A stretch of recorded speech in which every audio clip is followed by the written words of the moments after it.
It's okay. That's how. Hello, welcome everyone. Before we welcome you, Omar, I want to just say a few things to everybody who's tuning in. And first of all, that Rhonda was so wonderful, and that I just want to highly recommend Tagging Freedom. It's an incredible book. And that quote that she said, that freedom by its definition does not need permission. I might not have gotten it totally right, but that was really incredible. Um, and so, will you spotlight me, Alex? Aha. Hello. Welcome, everybody. All right. Thanks for tuning in. As you may know or have heard today, we are the Story Sunbirds. And I'm so honored to be part of this group. We are a kidlit collective of authors and illustrators whose mission is to cultivate a dynamic and inclusive community rooted in justice, anti-racism, and anti-colonialism. And at our heart, we're really about children first and foremost. And that's what we're here for today. And so 1 year ago today, the Children of Gaza held a press conference outside Al-Shifa Hospital to ask for an end to the war. So today we are taking part in Children's Days of Action, a multi-organizational, multi-day effort to commemorate that event. And our action as Story Sunbursts is this day-long read aloud. We have amazing authors and illustrators for you all day until 7 p.m. Eastern, and they'll present every 20 minutes, and you can find that lineup in the chat periodically. And the last thing is that we are fundraising for the Middle East Children's Alliance, Mecca for Peace, which you may have heard of. They're a terrific organization.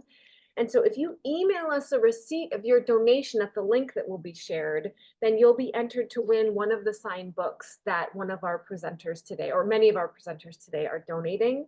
And that donation will strengthen the steadfastness of Palestinian families by providing essential services, including shelter, food, clean water, medical and psychological aid, and children's programming.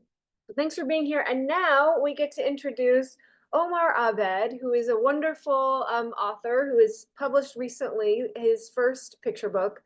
And you can take it away and introduce yourself, and I'll time keep for us about 12, 15 minutes. And if you have any questions, folks, please put them in the Q&A, and then we can get to those later. Over to you. Welcome.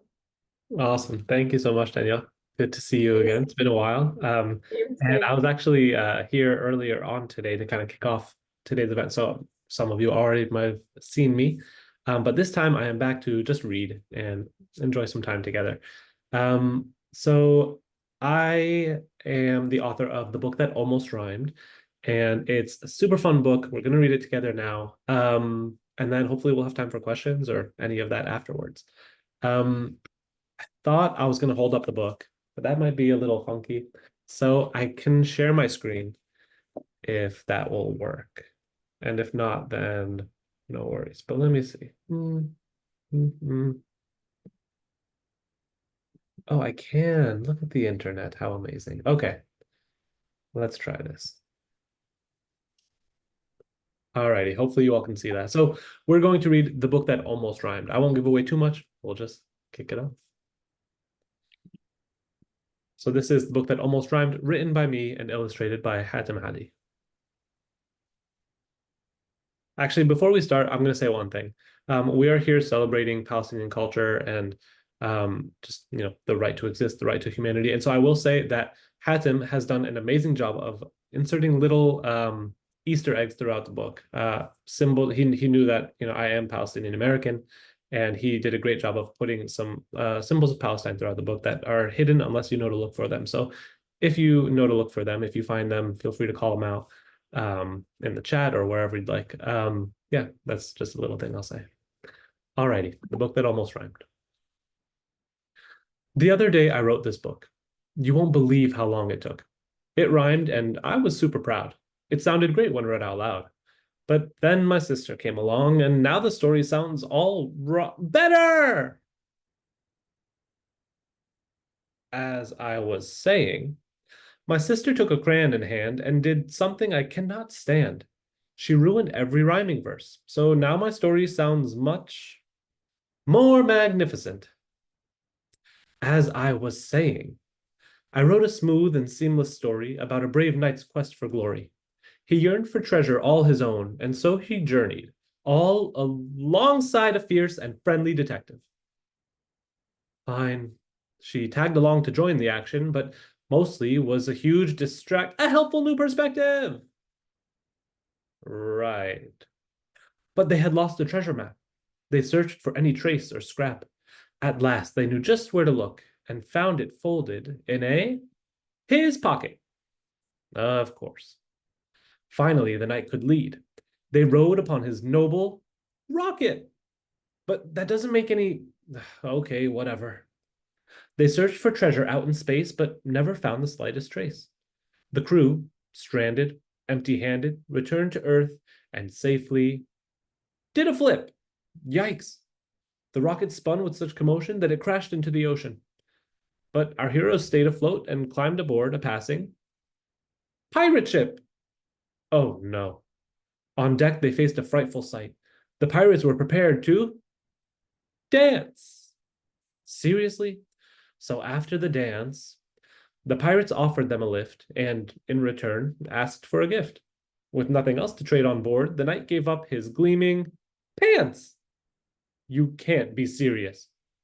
So the knight wore borrowed pantaloons as they approached the sandy dunes. At last, they reached the treasure chest, but something blocked them from their quest. The fiercest beast you could imagine, a vicious, fire-breathing armadillo. You have got to be kidding me. The mighty monster drew a breath to spew a flaming plume of death. But the knight and sleuth would not yield. They knelt behind his shiny pillow. Seriously, this makes no sense. A pillow provides no defense. That's it. Do you see what I mean? You've ruined every rhyming scene. Knights carry shields, not fluffy pillows.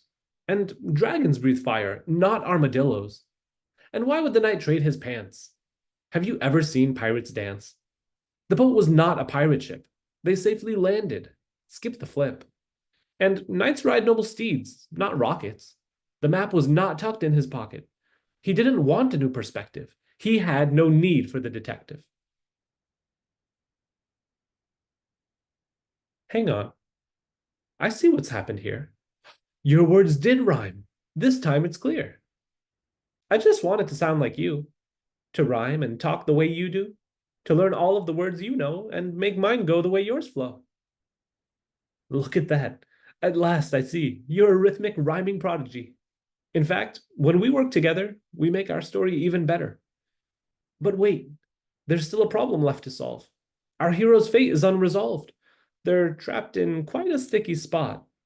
Hey, I have a wild thought.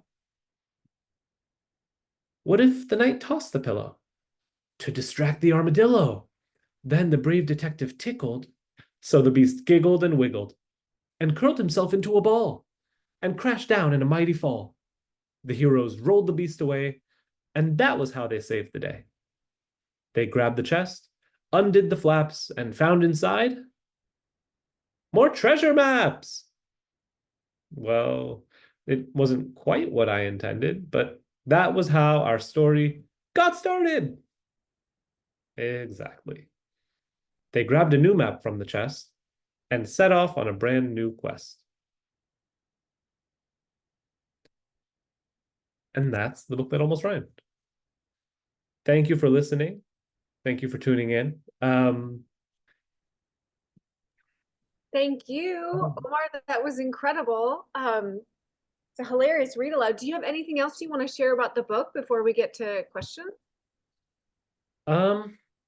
There's this book had obviously it's very like sometimes when adults read it, they're also a bit surprised. It went through so many rounds of revisions. I mean, that's the case with obviously a lot of stories, but this one in particular, because it kind of comes from both ends, it was not written start to finish. I'll say that. It was kind of written like I started it and then I kind of had to work backwards from the ending, and it was just a very different process that I really enjoyed. I in my day job, I'm an engineer, and so this was like kind of very technical in that sense. And so yeah, it's very different. But I enjoyed it. So that's Yeah, all I'll say for now.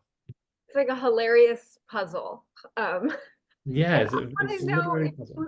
do you have a sibling? Yes, I have four younger siblings. And we all joke that like this story is clear. I'm the oldest of five, so I have four younger siblings. We all joke that that this story is about like one of my sisters in particular. Like she is the one who's always like out there and very vocal, and I won't say like always interrupting, but she likes to make her opinion heard. And so this story is very much like about her and our relationship. But you know, I when I go to schools and I that's like for me the most fun. This story, it's so much fun, like in front of children, especially because they get to like shout out the words that they think are going to rhyme. And so they get to um they get to participate in that way. Like a lot of times story times, kids like aren't sure exactly how to participate. And this, it's like you talk about rhyming, you talk about sibling relationships, and then you talk about like problem solving. And so I was at a school last week where it was just so funny because a lot of times I'll talk to kids about like their siblings, and I'll say like, give me a word to describe like your younger sibling, and then give me a word to describe the older, and the words are like so different.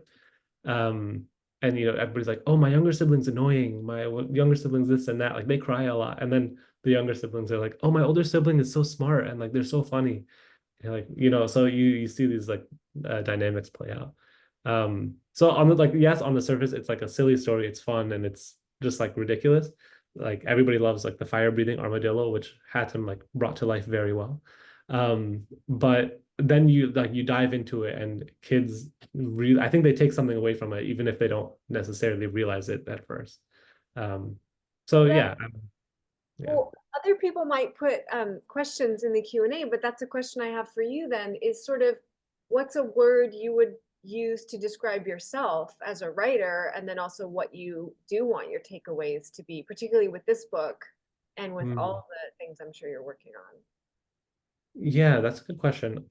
I as as much as I don't want this to be the case, I think as a writer, I'm very technical, which I enjoy writing like as kind of a separation from like the engineering side of things that I do, and so that's why like I like kind of the silliness of the story, but I'm struggling still to like separate myself from the technicality of the writing, and so, um, for example, like the next book that I have coming out is called Debug This Book, and that really ties in the engineering side of things.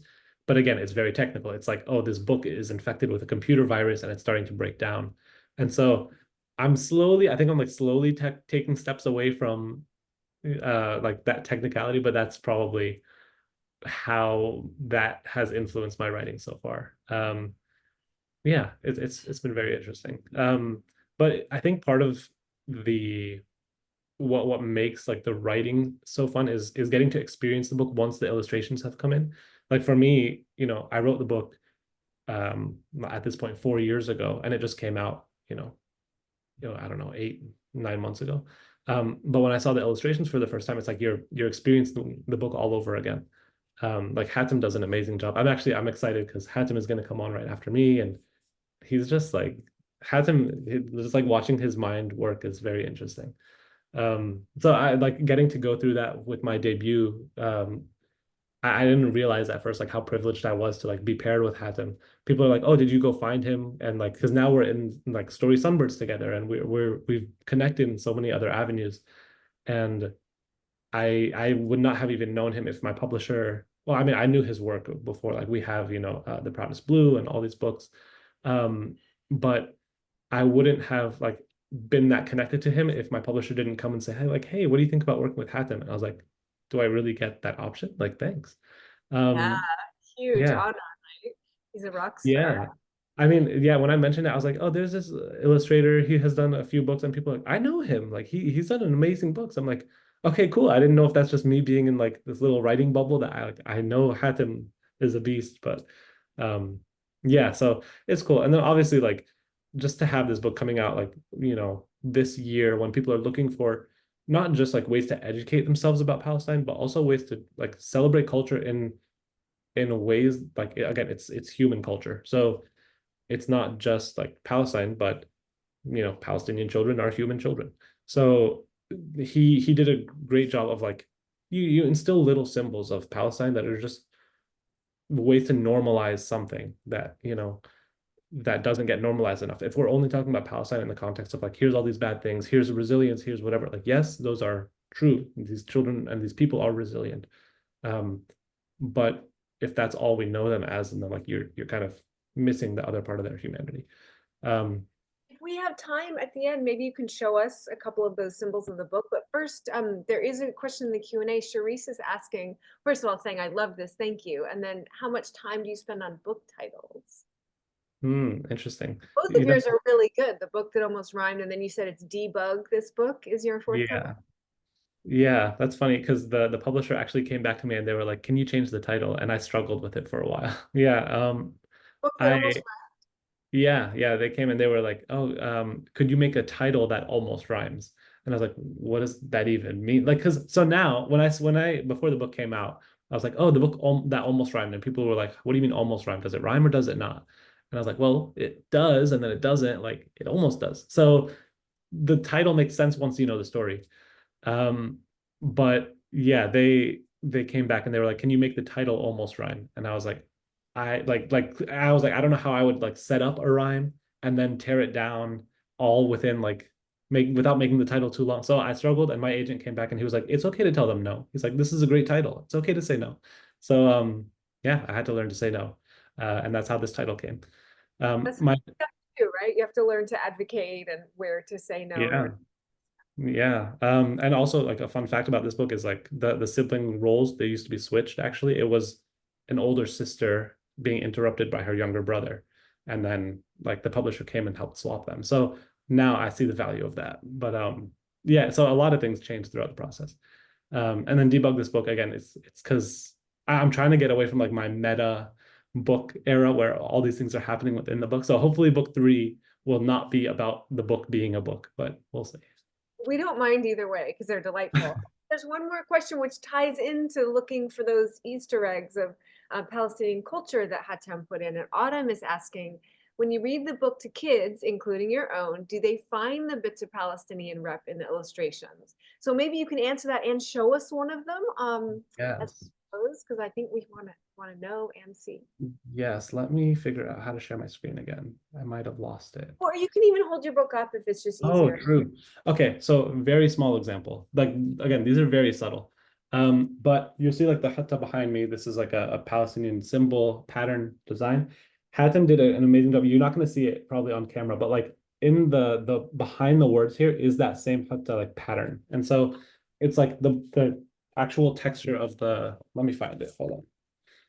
That's like one very subtle instance, but another, the sister is wearing one on her as like her scrunchy wristband, and also like for her hair.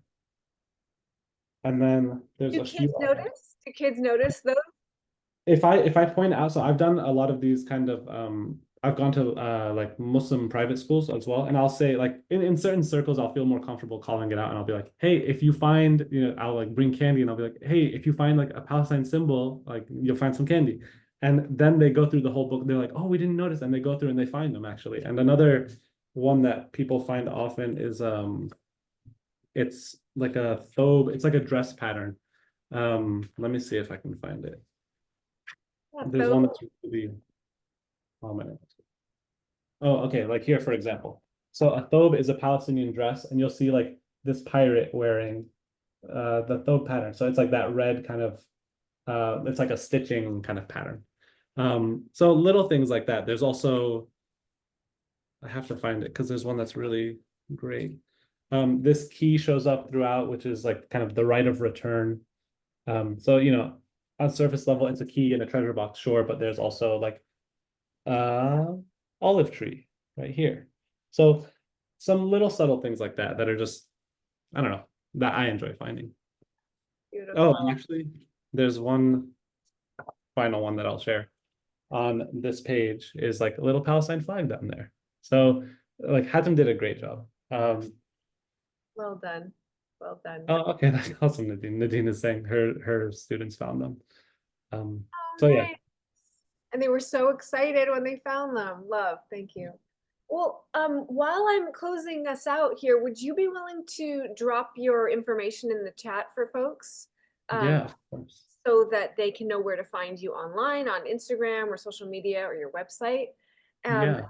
that was delightful. Thank you so much, Omar. And thank you to everybody for tuning in too and coming to tune into amazing creators like Omar. And I just want to shout out also that you can follow Story Sunbirds online at our Instagram, and we have a newsletter as well. These things will be in the chat. And the last thing is, if you missed it, you can donate today. That's part of what we're here for, to honor Palestinian children, and to do so in part by donating to Middle East Children's Alliance. And if you donate and you email storysunbirds@gmail.com with your donation receipt, you'll be entered to win one of the books today, like the book that almost rhymed by Omar Abed, who is incredible. Thank you so much for being here with us today. Thank you so much for having me, Daniel. Good to see you. Bye, Omar.